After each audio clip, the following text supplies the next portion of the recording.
بسم الله الرحمن الرحيم ونؤمن به ونتوكل عليه ونعوذ بالله من شرور أنفسنا ومن سيئات أعمالنا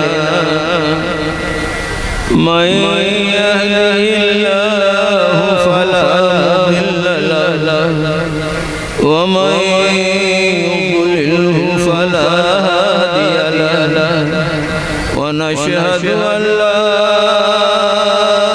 إله إلا الله وحده لا شريك له وأشهد أن سيدنا ونبينا ومولانا محمدا عبده ورسوله صلى الله تعالى على خير خلقه محمد وآله وصحبه أجمعين أما بعد فقد قال الله سبحانه وتعالى في كتابه المجيد أعوذ بالله من الشيطان الرجيم بسم الله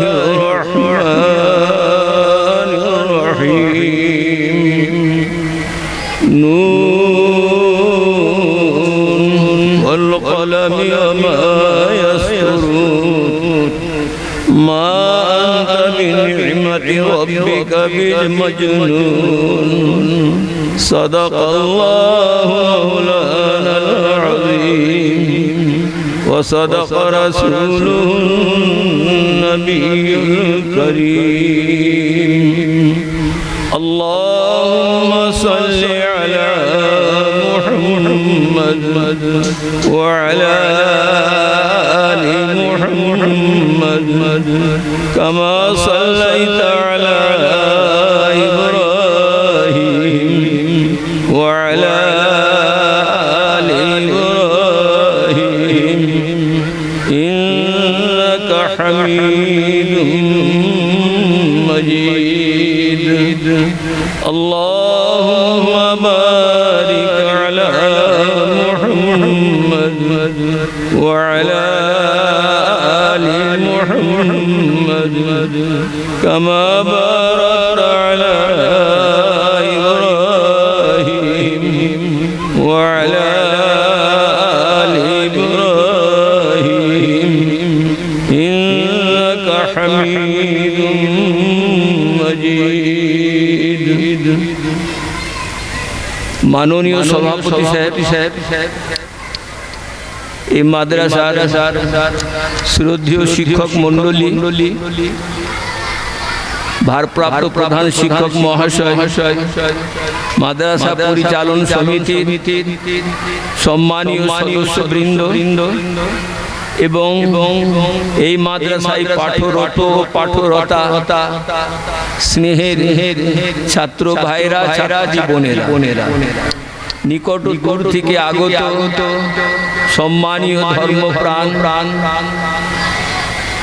ইমান প্রাণ এবং শিক্ষা প্রাণ মানুষেরা সবাইকে আন্তরিক অভিনন্দন প্রীতি ও ভালোবাসা জানিয়ে দু চারটি জরুরি কথা কোরআনে কারীমের সূরা নূন যাকে সূরা ইনসানও বলা এই সূরা নূন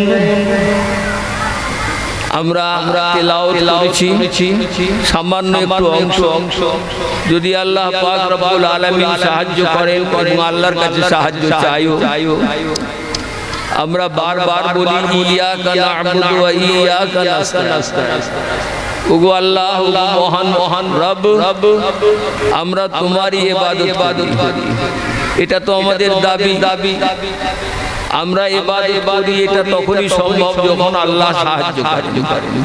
সেই জন্যই সঙ্গে সঙ্গে আল্লাহ শিখিয়ে দিয়েছেন আমরা যেন বলি ওয়া ইয়াকা নাস্তাঈন।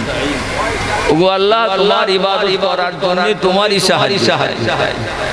তুমি যদি সাহায্য না করো, মুসাল্লায় দাঁড়িয়ে থাকবো, শয়তান আমাদের মনকে টেনে নিয়ে চলে যাবে বনবাদারে, রাস্তাঘাট বাজারে দোকানে মাকানে নিয়ে চলে যাবে। ঠায় দাঁড়িয়ে থাকবো, আল্লাহর ইবাদত হবে না, শয়তানের ইবাদত। সেই জন্য আল্লাহর কাছে সাহায্য চাইতে হয়। আল্লাহর সাহায্য বিনে আল্লাহকে ডাকা যায় না। আল্লাহর সাহায্য ছাড়া আল্লাহর ইবাদত করা। এই জন্য আল্লাহ আমাদের শিখিয়েছেন ইয়াকা না'বুদু ওয়া ইয়াকা নাস্তাঈন। আমরা কেবল আল্লাহ তোমারই ইবাদত করি, কিন্তু আমরা বুঝছি না যে তুমি সাহায্য করো বলে ইবাদত করতে। তাই তোমার কাছে নিরন্তর সাহায্য চাই, লাগাতার সাহায্য চাই।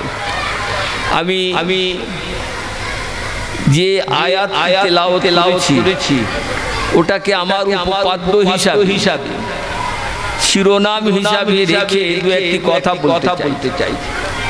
যেহেতু গায়ের মানুষ কম এসেছেন, তাদের যা শোনা হয়ে গেছে, তাদের শোনার আর খোরাক নেই।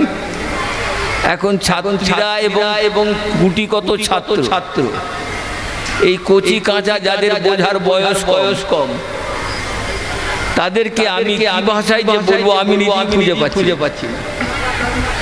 তবুও বলছি, আমরা যে আয়াত পড়লাম, আল্লাহ পাক রব্বুল আলামিন তিনটে শব্দের কসম খেয়ে একটা বক্তব্য রাখছেন।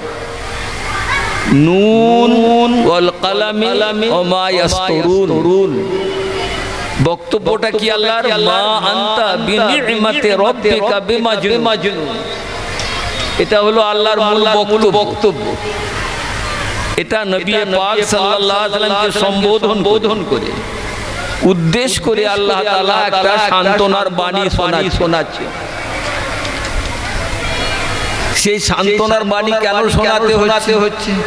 নবীর কোথায় ব্যথা, কোথায় যন্ত্রণা, কি কারণে নবী সাল্লাল্লাহু আলাইহি ওয়াসাল্লাম মুসরে পড়ছেন, তাই সান্ত্বনা দিতে আল্লাহকে এই কসমটা খেয়ে বলতে হচ্ছে। সেটা পরে আসছে। আমি শুধু বলতে চাইছি কেন এই তিনটে জিনিসের কসম করলেন আল্লাহ।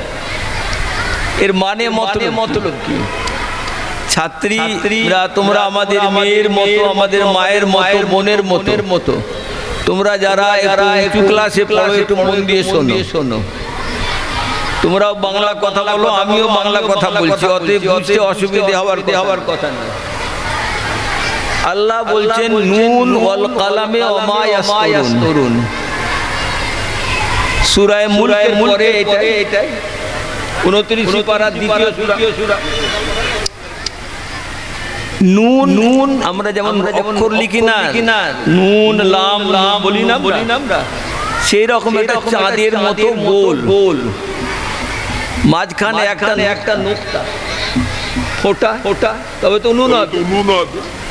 গোল মতো অর্ধচন্দ্র হলো আর মাঝখানে ফোঁটা নেই, এটা নুন হবে না। নুন হলো হরফে মুকাত্তা।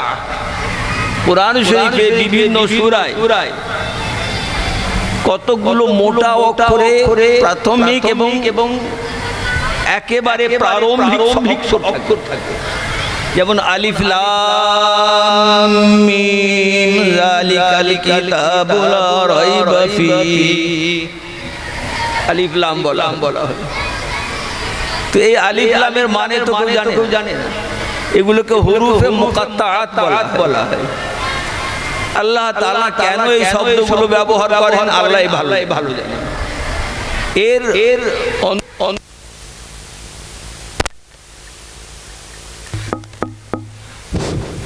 এই অক্ষরগুলোর অন্তর্গত রহস্য কি, ভাবার্থ কি? মুফাসসিরিনরা লিখেছেন আল্লাহু আ'লামু বিমুরাদিহি বিযালিকা। এই শব্দগুলোর কি অর্থ, কি ভাবার্থ আল্লাহই ভালো। আল্লাহ বলেছেন, আমরা শুনছি, আমরা পড়ছি। পরবর্তী বক্তব্যগুলো আমাদের শোনা, জানা ও বোঝার আছে। সেখানে কিছু নির্দেশ আছে, কিছু আদেশ আছে, কিছু নিষেধ আছে, কিছু করণীয়, কিছু বর্জনীয় আছে। ওইগুলোর দিকে আমাদেরকে আমাদের দৃষ্টি নিবদ্ধ করতে হবে।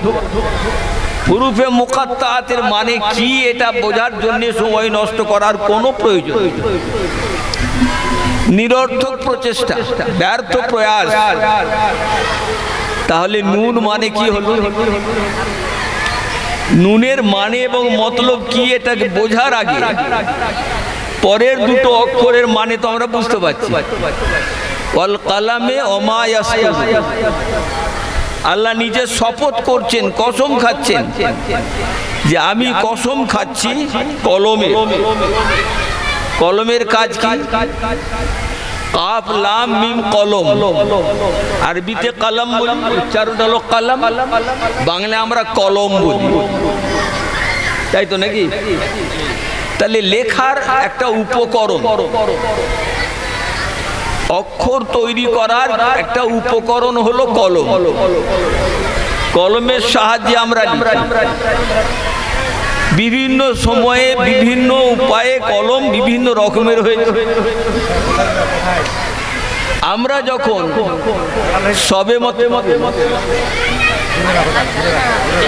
যখন সবেমাত্র লেখাপড়া শুরু করেছি, আমাদের গুরুজনেরা ইন্নালিল্লাহ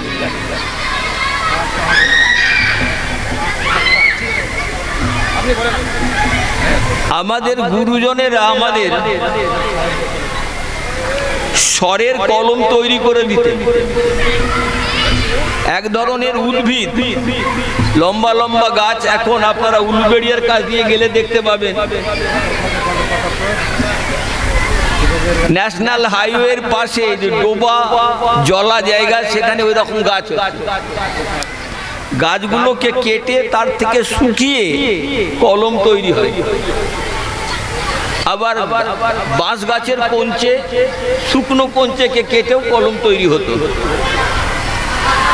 হাতে তৈরি করা কালিতে ডুবিয়ে তাল পাতায় লেখা আমরা নিজেরা লিখেছি, আমার মনে পড়ছে। এখন পড়েছেন না?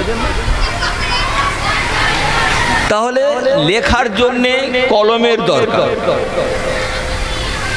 আল্লাহর নজরে, সৃষ্টিকর্তার দৃষ্টিতে কলমের কত গুরুত্ব, কত মাহাত্ম্য, যে আল্লাহর মতো মহান সত্তা কোনো একটা বক্তব্য রাখার আগে কলমের কসম খাচ্ছে। আল্লাহর কসম খাবার দরকার। আমরা কসম খেয়ে কথা বলি কেন? যাতে করে আমার শ্রোতা আমার কথাটা বিশ্বাস করতে বাধ্য হয়। কি হ্যাঁ কিনা বলুন? এমনি যদি সাদামাটা করে বলি তাহলে বুঝতে চাইবে না, বিশ্বাস করতে চাইবে। যখন কসম খেয়ে বলবো আল্লাহর কসম, তখন বলবে এই লোকটা কি আর মিছে কথা বলছে? আল্লাহর কসম খেয়ে যখন বলছে ঠিকই বলছে। কিন্তু আল্লাহর কি কাউকে কসম খেয়ে বলার দরকার ছিল? আল্লাহ তো নিজে এত সত্যবাদী। আল্লাহ নিজেই বলছেন, ওমান আসদাকু মিনাল্লাহি কিলা। আল্লাহর চেয়ে কার কথা বেশি সত্য হতে পারে? আল্লাহ তো কারো মুখাপেক্ষী নয়। আমরা যদি বিশ্বাস না করি আল্লাহর কিছু বিগড়ে যাবে? কি বলেন না? আল্লাহর উলুহিয়াত, খুদার খুদাইতে কি তিলার্ধ পরিমাণ কোনো ঘাটতি খামতি হবে? কিছুই হবে না। পৃথিবীতে আজকে প্রায় 10 কোটি মানুষ বসবাস করে।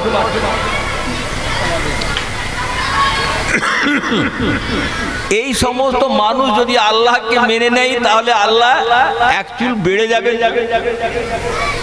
আবার সবাই যদি বলে যে আল্লাহকে মানি না, তো আল্লাহর উলুহিয়াত কেশাগ্র পরিমাণ কমবে না। তাহলে আল্লাহকে কসম খেতে হলো কেন? মানুষকে এটা বোঝানোর জন্য, মানুষ তোমাদেরকে আমি সতর্ক করতে চাইছি যে বিষয়টা বলতে চাইছি সে বিষয়টা আমার দৃষ্টিতে অতিশয় গুরুত্বপূর্ণ।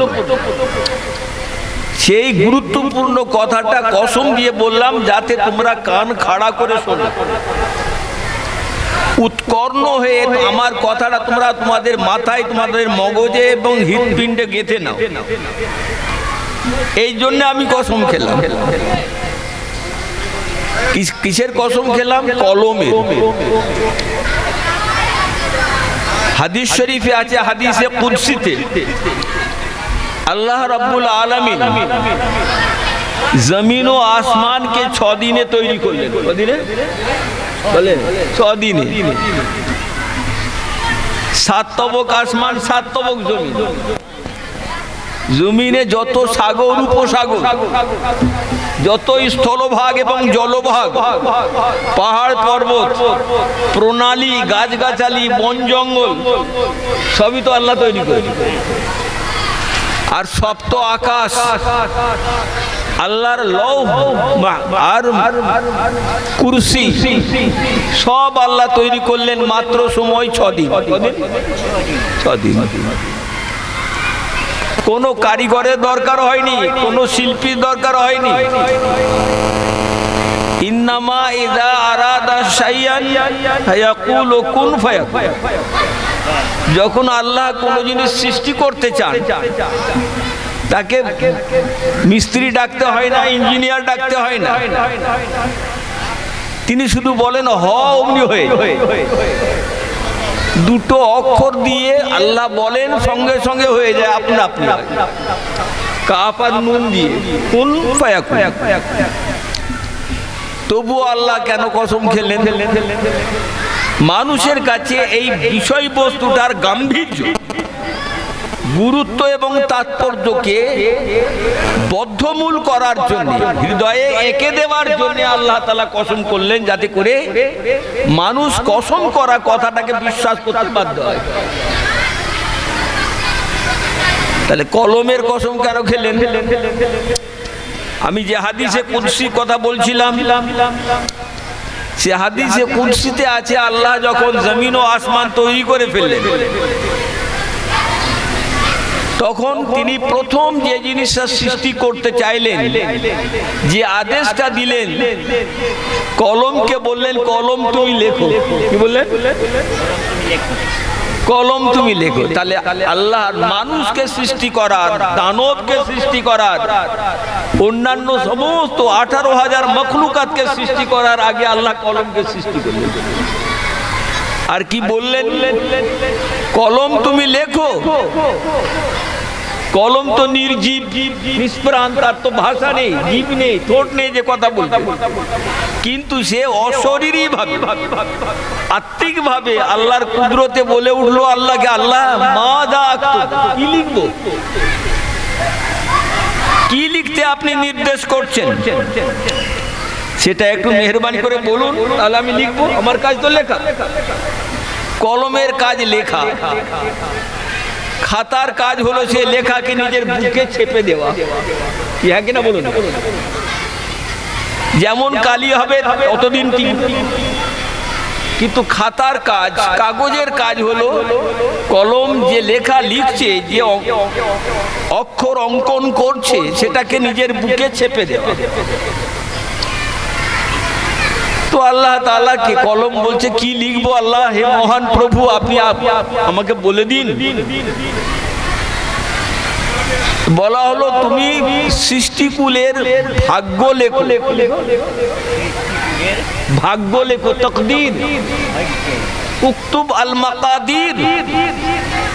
কার ভাগ্যে কতটা খোরাক আছে, কার ভাগ্যে কতটা আয়ু আছে, কার মাথায় কতটা মেধা থাকবে, কে বোকা হবে, কে চালাক হবে, কে চতুর হবে, এই কথাগুলো আমি বলবো, তুমি লিখে দিবে। মাকাদিরুল খালায়েক, সৃষ্টিকুলের তাকদীর এবং ভাগ্যলিপি লেখো। তাহলে লেখার জন্য উপকরণ হলো কলম। ভালো করে মেয়েরা শোনো, তোমাদের বড়রা কেউ আসেনি, তাদের শোনার দরকার নেই, তারা শুনে শুনে সানাউল্লাহ হয়ে গেছে, শুনে সানাউল্লাহ হয়ে গেছে। তোমরা যারা ছাত্রী আছো, এখনো শিক্ষা নবিশতা তোমাদের আছে, তোমাদের একটু ভালো করে শোনার দরকার কলমের গুরুত্ব এবং মাহাত্ম্য। আল্লাহ বললেন, আমি কসম করছি নুনের, শপথ করছি কলমের, আর কলম যার উপরে লেখে সাতারা ইয়াস্তর সাতরান মানে হলো লাইন দিয়ে লেখা, লাইন মাফিক লিখে যাওয়া, ডান দিক থেকে বাম দিকে। আরবি উর্দু লেখা হয় না, হয়নি? আরবি উর্দু বাংলা ইংরেজি আমরা বাম দিক থেকে লিখি, কিন্তু আল্লাহর যে ভাষা সে ভাষা ডান দিক থেকে লেখা হয়, বলেন না, হয় না? তো যাতে লেখা হয় তাকে নাম হলো মা ইয়াস্তরুন, সাতারা ইয়াস্তর মানে অঙ্কন করা, বর্ণ অঙ্কন করা, বর্ণ সাজিয়ে সাজিয়ে লেখা। কি কাক, কয়াকার, ককাক, তাহলে ক আকার ওয়ালা একটা বর্ণকে আগে লিখলাম, পরে একটা লিখলাম ক। কাক হলো একটা পাখির নাম হয়ে গেল, একটা পাখির জাত বোঝানো হলো। তো আল্লাহ কসম খাচ্ছেন নুনের, কসম খাচ্ছেন কলমের, কসম খাচ্ছেন কার? ওই জিনিসে যার উপরে কলম দিয়ে লেখা হয়, কলম দিয়ে। রাসূলুল্লাহ সাল্লাল্লাহু আলাইহি ওয়াসাল্লামের সময়ে কাগজের কারখানা ছিল না, মক্কা শরীফে ছিল। মদিনা শরীফেও কাগজের কল হয়নি, অন্য কোনো দেশে হতো, তাও অমসৃণ কাগজ, চকচকে ঝকঝকে নয় যে কালি শুষে যাবে না, অক্ষর যা লেখা হবে তাই হুবহু থাকবে, এরকম ছিল না। সাহাবী রাদিয়াল্লাহু তাআলা আনহুম আজমাইন যে কলম ব্যবহার করতেন সেই আদিকালে ১৫০০ বছর আগে, সেই কলম দিয়ে তারা কখনো ছেঁড়া কাগজে লিখতেন, কখনো চামড়াতে লিখতেন।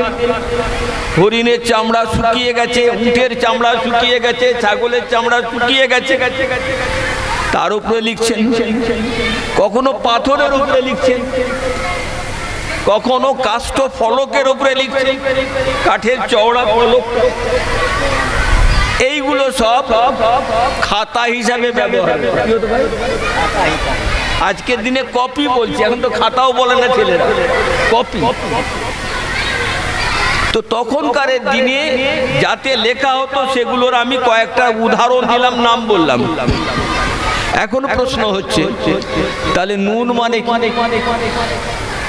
কি বুঝতে পারছেন? কলমটা বুঝলাম, লেখার একটা উপকরণ, প্রধান উপকরণ। আর যার উপরে লিখবে, লেখার পরে যে বাক্য তৈরি হবে, আর বাক্য সমষ্টি দিয়ে একটা পরিচ্ছেদ তৈরি হবে, একটা বক্তব্য তৈরি হবে, এইগুলো হলো অমায়াস করুন। কি আমার অভিমত কিচ্ছু নেই, আমার শুধু একটাই বক্তব্য। পুরো বইটাতে যেখানে মুহাম্মদ সাল্লাল্লাহু আলাইহি ওয়াসাল্লাম কথাটা লেখা আছে সেই জায়গায় জিসাস ক্রাইস্টের নাম লেখা হোক, ক্রাইস্টের নাম অর্থাৎ যিশু খ্রিস্টের নাম লেখা হোক। তারপরে ইংল্যান্ডের লোকেরা, আমেরিকার লোকেরা, হল্যান্ডের লোকেরা, ডেনমার্কের লোকেরা, থাইল্যান্ডের লোকেরা, ওরা যদি বলে যে হ্যাঁ খুব উচ্চাঙ্গের সাহিত্য হয়েছে, আমি আমরা মেনে নেব। বুঝতে পারলেন না? শুধু মোহাম্মদটা বাদ দিয়ে জিসাস ক্রাইস্টের নামটা বসিয়ে দাও, আর বাকি সব লেখাটা ঠিকঠাক। আমি বলতে চাইছিলাম কুররাতুন আইন হায়দার আজে বাজে কথা বললেন না, মুখ ছুটালেন না, নোংরা ভাষা ব্যবহার করলেন না, শুধু মাত্র নায়ককে পাল্টে দিলেন। এরপরে যদি খ্রিস্টান জগৎ এই স্যাটানিক ভার্সেসে তারিফ করে, তাহলে আমিও তারিফ করব। কথা আমার বুঝে আসছে? আমি আপনাদের কাছে, এই এলাকার সবার কাছে, কলকাতাতে অনেক তোলপাড় হয়েছিল একসময়, এই কদিন আগে, এই পুজোর সময় তো হয়েছিল। রাসূলুল্লাহ সাল্লাল্লাহু আলাইহি ওয়াসাল্লামের ছবি টাঙিয়ে দিয়ে অন্যান্য মনীষীদের সঙ্গে সঙ্গে আল্লাহ রসুলের ছবি আছে। এটা শুধু তো একটা মাত্র চক্রান্ত, ভুল বুঝাবুঝি নয়, এটা চক্রান্ত জেনে শুনে। আমরা উত্তেজিত হলে আমাদের প্রাণ চলে যাবে, উত্তেজিত হবার দরকার নেই। কুররাতুল আইন হায়দার যেভাবে যুক্তি দিয়ে বিষয়টাকে একেবারে রসাতলে করে দিয়েছেন, সেইভাবে যুক্তি সহকারে কাজ করতে হবে। প্রতিবাদ করার ভাষা শিখতে হবে। নোংরা ভাষা ব্যবহার করে উলঙ্গপনা দেখালে আমরা ঝাড় খেয়ে যাই। কথা আমার বুঝে আসছে? যৌক্তিক পদ্ধতিতে ঠিক ঘায়ে যেখানে যে ওষুধটা দেবার তা দিতে হবে, নীরবে সেই রোগ সারবে। কথা বুঝতে আসছে? আল্লাহর নবী সাল্লাল্লাহু আলাইহি সাল্লামকে যখন এইভাবে লোকেরা নানান ভাবে পীড়িত করত, যে জাদুঘর, পাগল, এ কিছু বোঝে না, এই রকম করে অশ্লীল ভাষায়, আরবের ভাষায় আপনারা অবাক হয়ে যাবেন। আবু লাহাবের স্ত্রী উম্মে জামিল এত খবিস মেয়ে, রাসূলুল্লাহ সাল্লাল্লাহু আলাইহি সাল্লামকে নিয়ে একটা ছড়া লিখল, যে এর চেয়ে বেশি অপদস্থ মানুষ পৃথিবীতে জন্মায়নি আরব দেশে। সেই নবী সাল্লাল্লাহু আলাইহি সাল্লামের নাম আল্লাহ কি রেখেছিলেন? মুহাম্মদ। কি বলেন? তাই তো নাকি? তো মুহাম্মদকে, তার এই তারিফি নামটাকে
কলঙ্কিত করার জন্য নাম রাখে দেওয়া হলো যে পৃথিবীর সবচেয়ে বেশি অপদস্থ এবং লজ্জিত। যাই হোক, আল্লাহ তাআলা বললেন এই তিনটে জিনিসের কসম খেয়ে, মা আনতা বিনি'মাতি রাব্বিকা বিমাজনুন, আল্লাহর অশেষ করুণায় ওগো নবী আপনি পাগল নন। যারা আপনাকে পাগল বলে উচ্ছ্বাস করছে এবং পরিহাস করছে, আমি আল্লাহ আপনার স্রষ্টা, আমি আপনার ওই সার্টিফিকেশন করছি, মা আনতা বিনি'মাতি রাব্বিকা বিমাজনুন।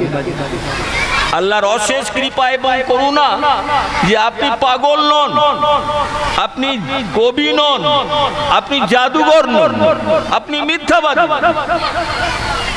প্রিয় নবী সাল্লাল্লাহু আলাইহি ওয়াসাল্লামকে বলা হতো আস-সাদিকুল মাসদুক, যিনি নিজে সত্যবাদী এবং যার সত্যবাদী তার সার্টিফিকেশন সারা পৃথিবীতে। এই আরবের কতগুলো জাহেল যদি আপনাকে মিথ্যাবাদী বলে, একদিন ওরাই লজ্জায় পড়ে যাবে, হাবুডুবু খেয়ে যাবে। তাই আমি আপনাদের কাছে বলতে চাইছি, যারা শিক্ষিত মানুষ, জ্ঞান বুদ্ধি নিয়ে চলেন, প্রতিবাদ করার ভাষা শিখতে হবে, পদ্ধতি জানতে হবে, সেই পদ্ধতি এবং ভাষাকে গ্রহণ করে আমাদের বক্তব্যটা শুরু জানিয়ে দেবে। এই নিয়ে আমরা মারামারি করতে যাব না, আমরা আত্মহননের পথে যাব। আমরা প্রতিবাদ করব, কিন্তু যুক্তিসঙ্গত ভাষা এবং যুক্তিসঙ্গত পদ্ধতি দেব উপায়। এবারে আমি বলছি যে আল্লাহ রাব্বুল আলামিন ১৫০০ বছর আগে নবী মুহাম্মদ সাল্লাল্লাহু আলাইহি ওয়াসাল্লামকে কোরআন পাক দিলেন। তিনি তিনটে জিনিসের কসম খেলেন। তাহলে আল্লাহর কাছে কলম, কালি এবং কাগজের কত দাম? মুসলমান যদি কালি এবং কলম আর কাগজ ব্যবহার করতে না শেখে, লিখতে না শেখে, পড়তে না শিখে, তাহলে কি সে সম্মানের শীর্ষ শিখরে পৌঁছতে পারবে? যতই টাকা থাকুক, ধন দৌলত থাকুক, যদি শিক্ষার আঁচড় অন্তরে না থাকে, মন ও মস্তিষ্কে না থাকে, এবং তারা যদি বই লিখতে না জানে, পড়া জিনিসটাকে লেখার আকারে রপ্ত করতে না জানে, উড়ন্ত পাখিকে খাঁচায় ভরতে না পারে, তাহলে সে জাতি কোনোদিন সম্মানের শীর্ষ শিখরে পৌঁছতে পারবে না। তাই আমি এই মেয়েগুলোর এবং ছেলেগুলোর অভিভাবকদেরকে, যারা নেই এখানে, তাদের আত্মাকে উদ্দেশ্য করে বলতে চাই, আপনাদের ছেলেদের কাঁচা মাথাটা চিবিয়ে খাবেন না, গণ্ড মূর্খ রেখে তাদের জীবনকে কালিমাময় করে কলঙ্কময় করে রাখবেন না। তাদেরকে বাঁচতে দিন, সভ্যতার শীর্ষ শিখরে পৌঁছতে দিন, তাদেরকে পড়তে লিখতে দিন।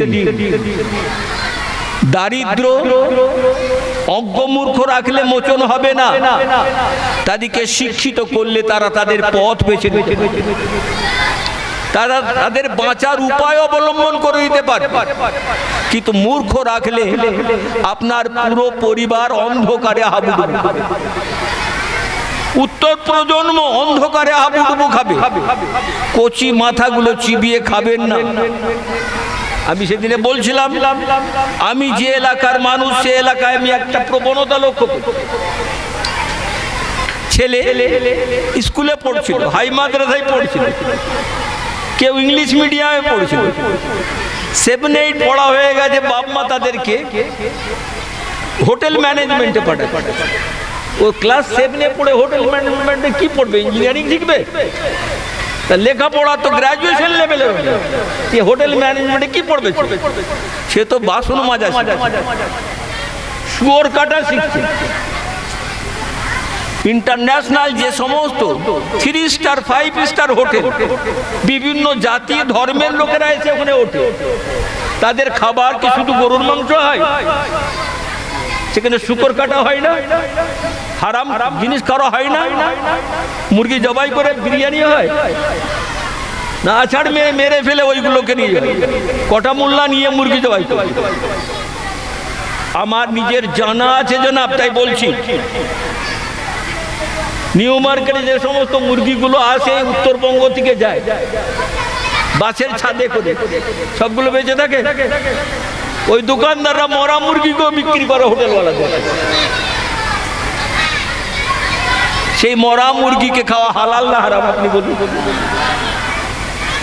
তাহলে হোটেল ম্যানেজমেন্টে পাঠালে 20-25 হাজার টাকা মাইনে হলো, তোমার পাকা ঘর হয়ে গেল, তোমার ছেলের জীবনটা যে হারাম কে কে হারামময় হয়ে গেল তুমি জানলে না, তার পুরো প্রজন্ম খারাপ।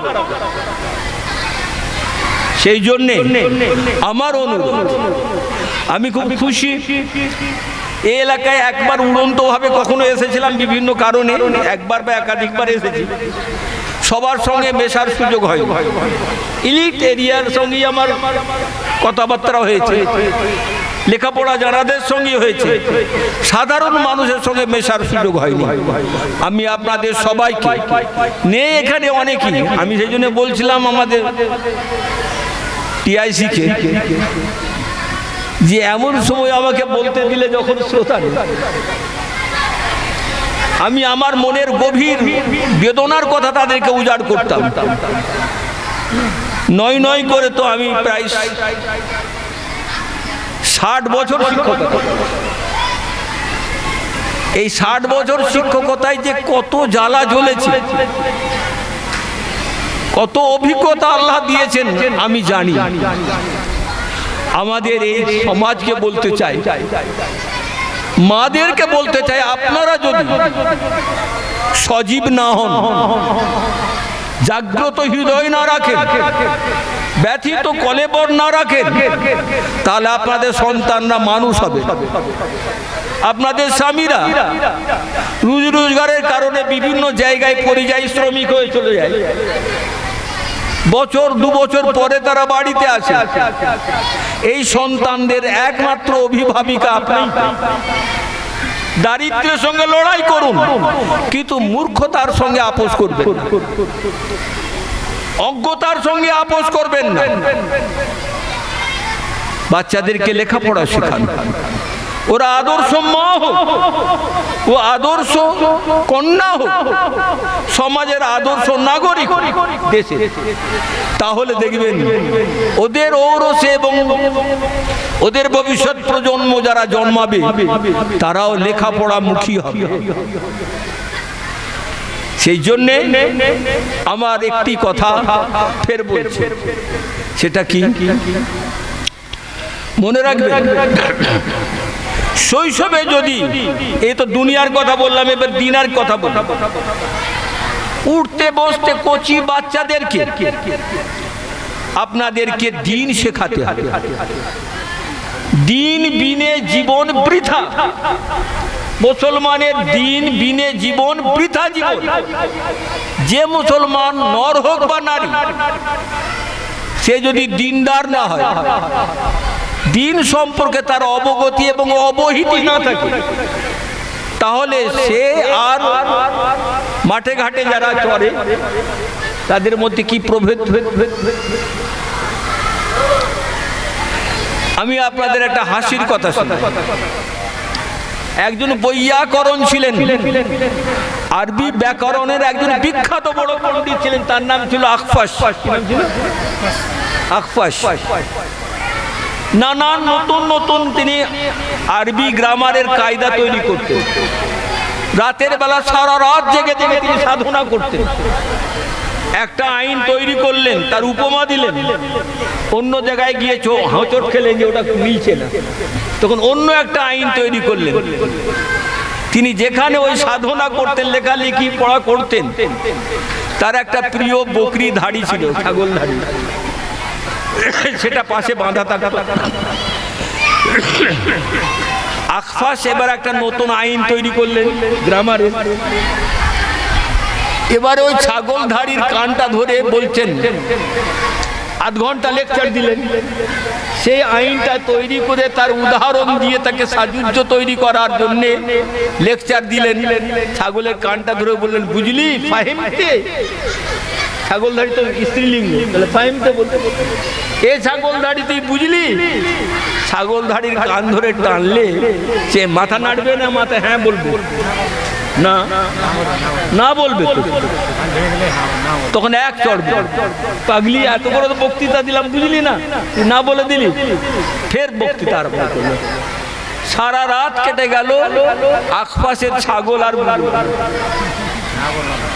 এই জন্য আমাদের উস্তাদরা মজাক করে বলতে, তুই এত বোকা, তুই তো বুঝে আখপাশের ছাগলধারীর মতো।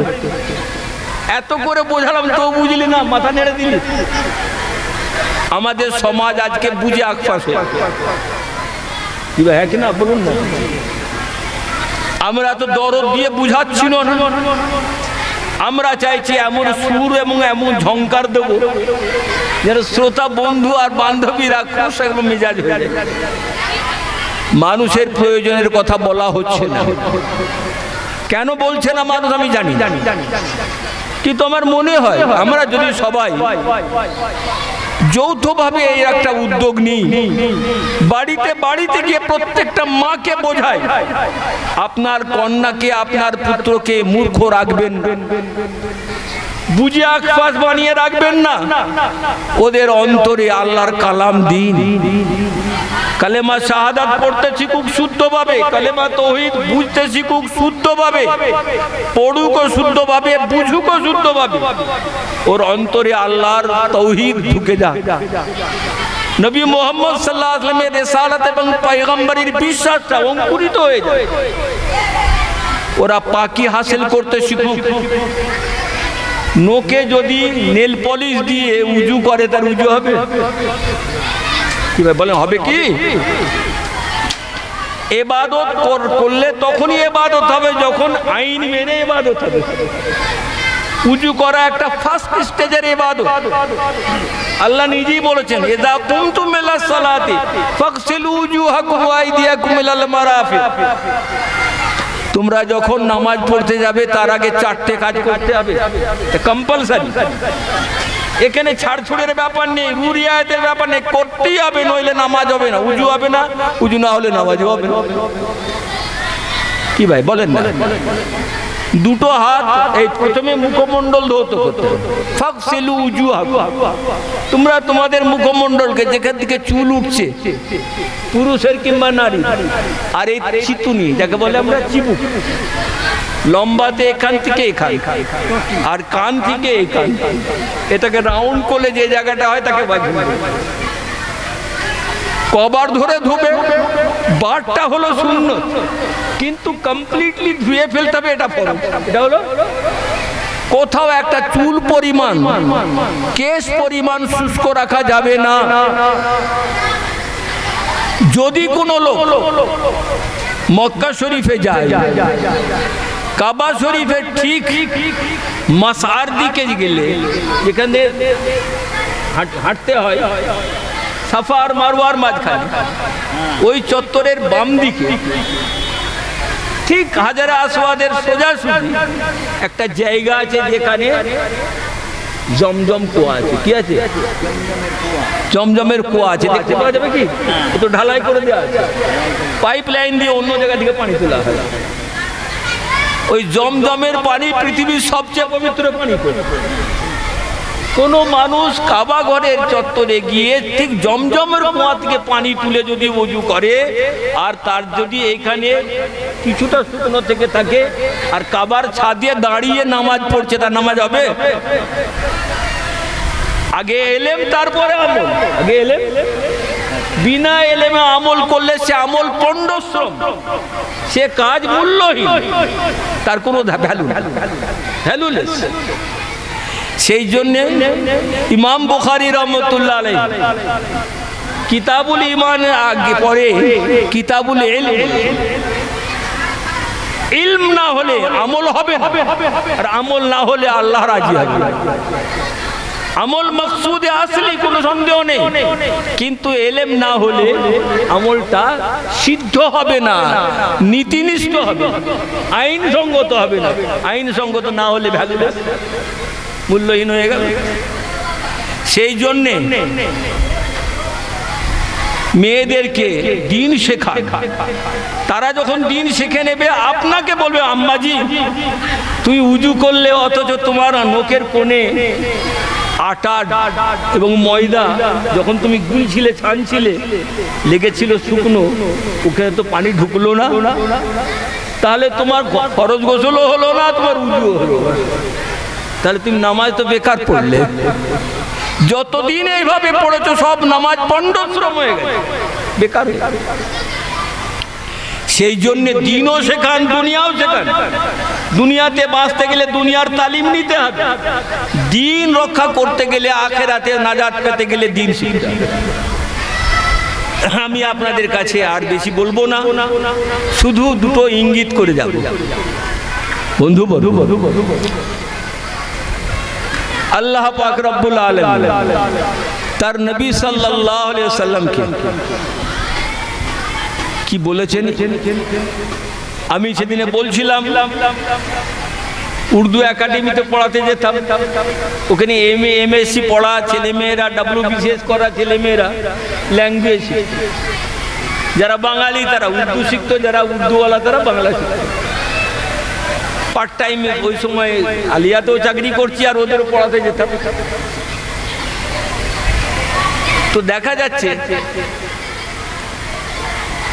যে তারা দিন শিখে বুঝে, যেটা বুঝলাম যে তারা অনেকেই দিনের এলেম নেই বলে দিন তাদের হয়।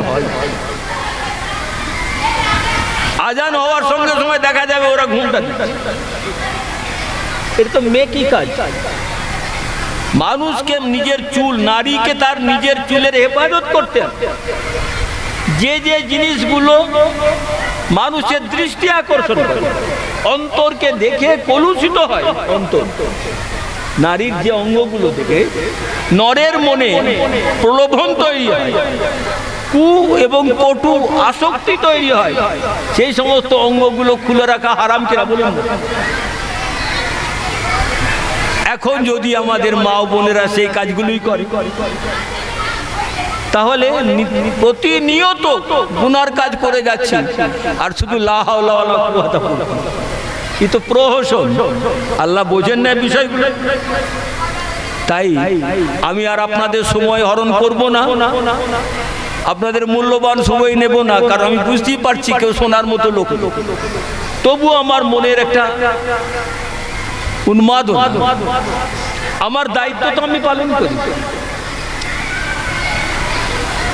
সেই জন্য বন্ধুরা আরেকটি কথা বলি,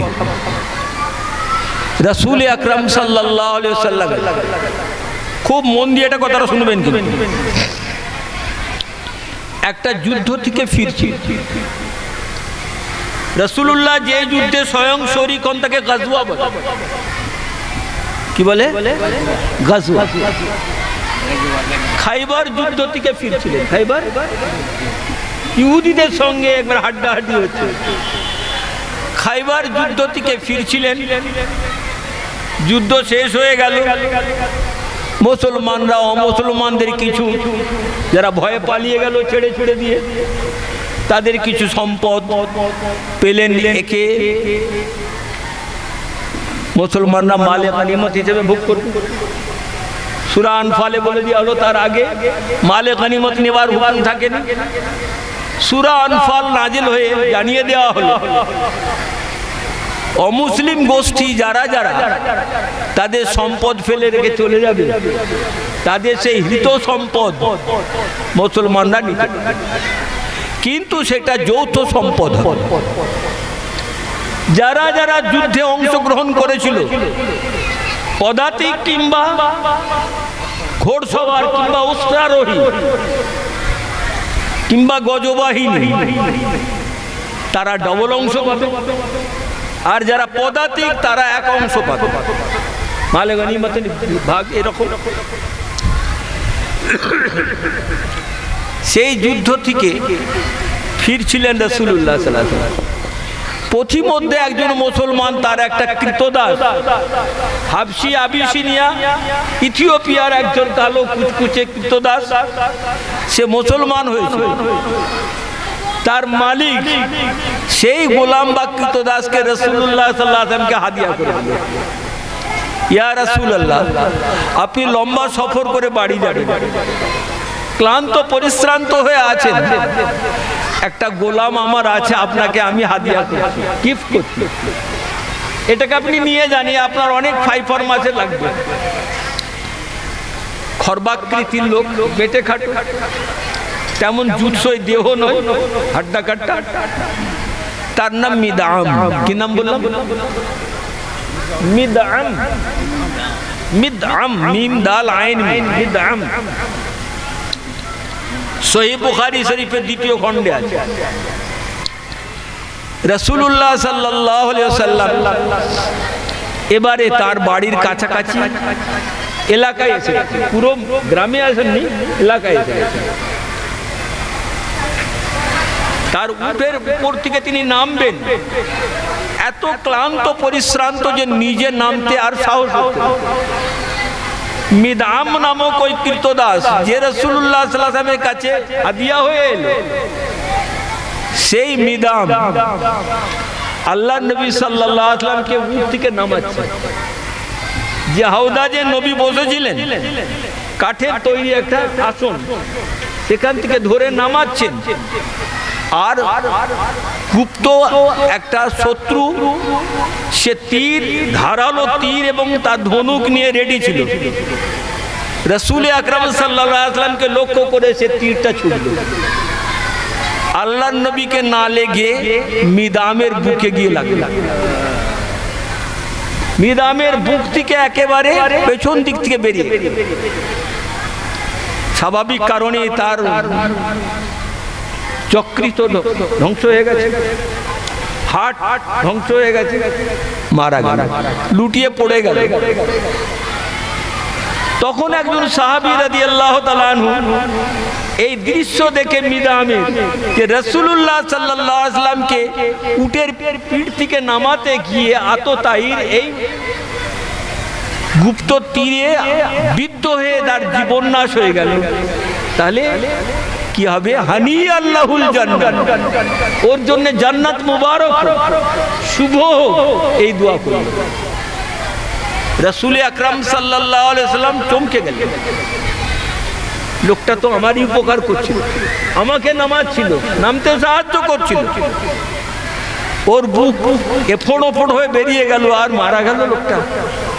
আর আমার এক সাহাবী ওকে বলল, হানি আল্লাহুল জান্নাত, জান্নাত ওর জন্য মুবারক হোক, স্বর্গ ওর জন্য মুবারক হোক, এ পূর্বাভাসও করে দিল।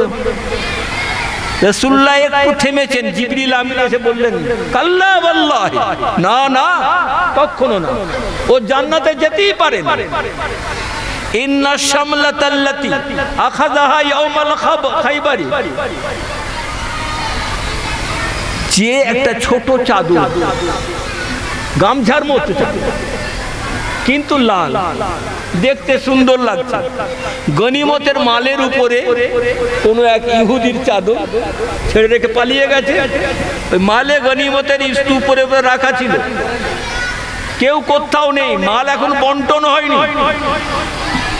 মিদআম সেই রঙিন গামছার মতো, লম্বা গামছার মতো চাদরটা নিয়ে নিজের পুটুলির মধ্যে ঢুকিয়ে দিয়েছে। তো বলছেন আল্লাহর ফেরেশতা জিবরিল এসে বলছেন নবীজিকে, না, কাল্লা ওয়াল্লাহি, কখনো মিদআম জান্নাতে যেতে পারবে না। কেন? ইন্না শামলাতাল্লাতি আখাযাহা ইয়াউমাল খাইবারি, খাইবারের যুদ্ধের দিনে মালে গনিমতের স্তূপ থেকে যে চাদরটা ও নিয়ে নিয়েছিল লুকিয়ে, এতে সব সৈনিকের অধিকার ছিল। যৌথ সম্পত্তিকে যদি কেউ লুকিয়ে কোনো জিনিস নিয়ে নেয়, সেটা চুরি করা। এই চুরির মাল যে নেবে, সে কোনোদিন জান্নাতে যাবে। আল্লাহর নবী সাল্লাল্লাহু আলাইহি ওয়াসাল্লামকে আল্লাহ বলে দিলেন, জিবরিল আমিন এসে সংবাদ দিয়ে গেলেন, সঙ্গে সঙ্গে সেই সাহাবীকে প্রতি উত্তর দিয়ে রাসূলুল্লাহ বলেন, কাল্লা ওয়াল্লাহি।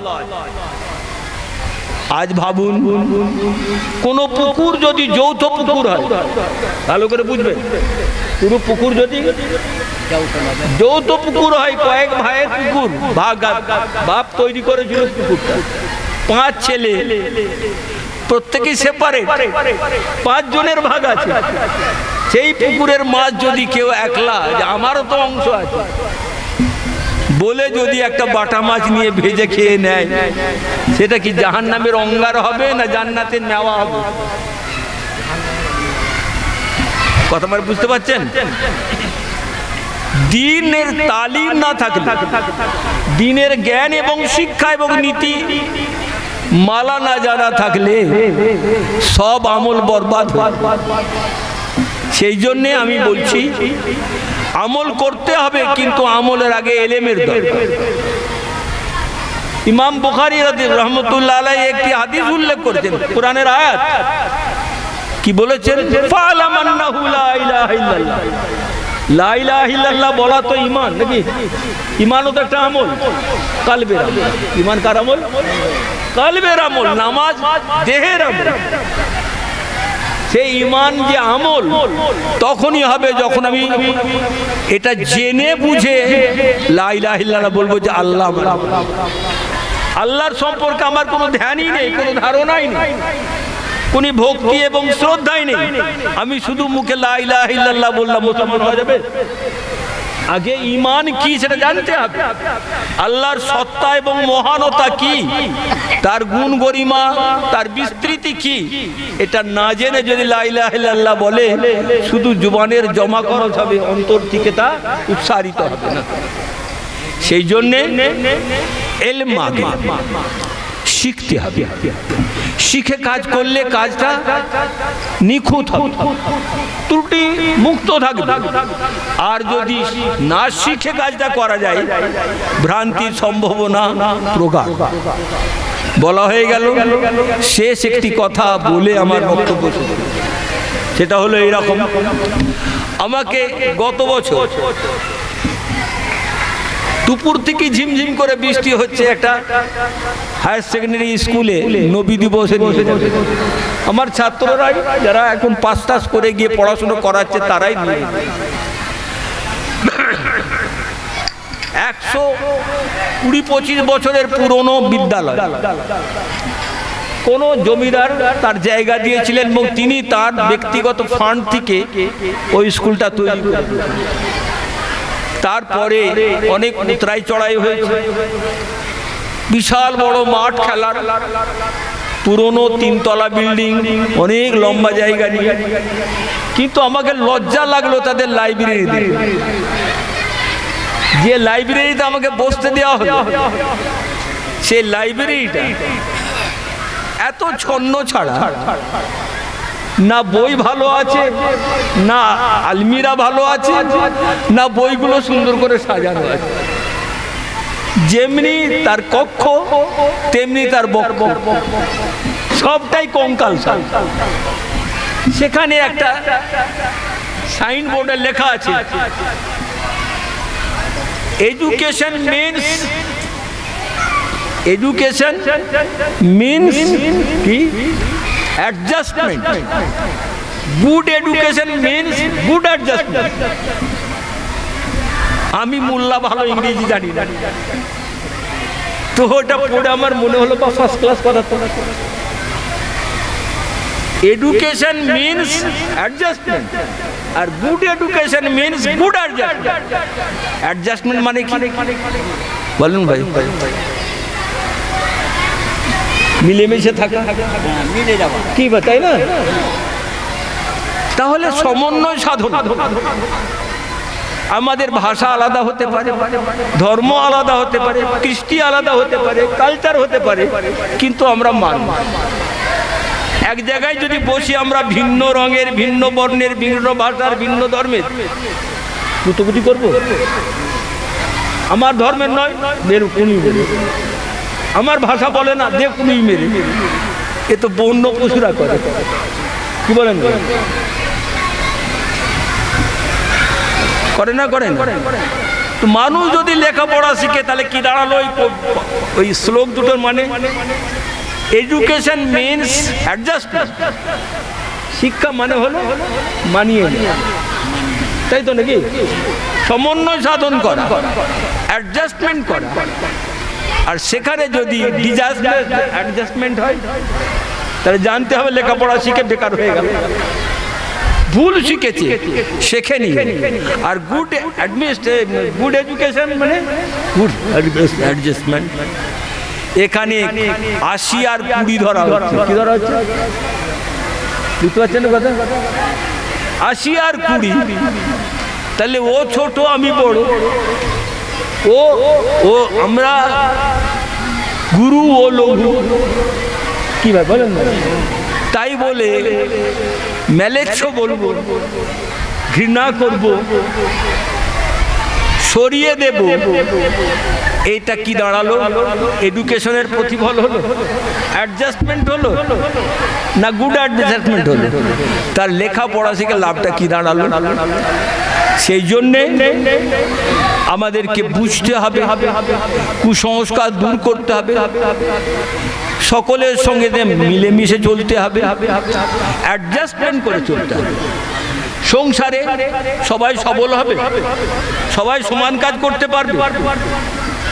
তাহলে যে কম উপায় করে, তাহলে আমি তাকে যদি সরিয়ে দিই, যে অশক্ত তাকে যদি সরিয়ে দিই, আমি একা পৃথিবীতে বাঁচতে পারবো? সবাইকে নিয়েই তো বাঁচা, সবাইয়ের সুখে তো সুখ, সবাইয়ের দুঃখটাকে দুঃখ মনে করতে হবে। এই উদারতা, এই ঔদার্য না এলে মনুষ্যত্বের বিকাশ। তাই মনুষ্যত্বের বিকাশ, মানবতার বিকাশ, সভ্যতার বিকাশ, ইহ পরকালের আনন্দ, ইহ পরকালের আশীর্বাদ। আল্লাহ তুমি আমাদের সবাইকে সুমতি দাও, আমাদেরকে লেখাপড়া শিখতে তৌফিক দাও, দিন শিখতে তৌফিক দাও, মানুষের মতো মানুষ করো। আমি ছন্দে একটা দোয়া পড়ে দিই, আমার বক্তব্য শেষ করি। আপনারা সবাই হাত তুলুন, দরুদ শরীফ পড়ুন। আল্লাহুম্মা সাল্লি আলা মুহাম্মাদিন নবিয়্যিল উম্মি ওয়া আলা আলিহি ওয়া আসহাবিহি ওয়া বারিক ওয়া সাল্লিম কামা তুহিব্বু ওয়া তারদা ওয়া আদাদা মা তুহিব্বু ওয়া তারদা। হে মোর খোদা গো প্রভু মম চিত্ত মাঝে, হে মোর খোদা গো প্রভু মম চিত্ত মাঝে প্রকাশিত হও তব মহিমার সাজে। ব্যথা দিয়ে দুঃখ দিয়ে হিয়ারে আমার, আঘাতে আঘাতে করো মহৎ উদার। শক্তি মোরে দাও প্রভু যেন চিত্ত মম, মানবে বরিতে পারি মোর ভ্রাতা সম। দারিদ্র কেন গো রবে, কেন অত্যাচার, তোমার এ দয়ার রাজ্যে কেন অবিচার। দূর করো সর্ব আবর্জনা, সকলের হয়ে মাগি তোমারই মার্জনা। ওয়া সাল্লাল্লাহু তাআলা আলা নবিয়িনা মুহাম্মাদিন ওয়া আলিহি ওয়া সাহবিহি আজমাইন বিরহমাতিকা ইয়া আরহামার রাহিমিন। আসসালামু আলাইকুম ওয়া রাহমাতুল্লাহ। ধন্যবাদ, শুকরিয়া, শুকরান জাজিলা। আপনারা আমাদের আজকের দ্বিতীয় দিনের হীরক জয়ন্তী উৎসব শ্রবণ করলেন, পরিদর্শন করলেন। তার মধ্যে এই যে মাগরিব থেকে এই পর্যন্ত যা কিছু হলো, এটা হচ্ছে রুহানি, এটা হচ্ছে আসল। আমাদের বাচ্চারা, আমাদের শিশুরা, আমাদের প্রাণপণ ছাত্র ছাত্রীরা যে সমস্ত সাংস্কৃতিক করেছে, কিছুটা বহিঃপ্রকাশ করেছে, তাদেরকে নিয়ে আমরা একটু মনোরঞ্জন করেছি, আর আপনাদেরকেও মনোরঞ্জন করিয়েছি।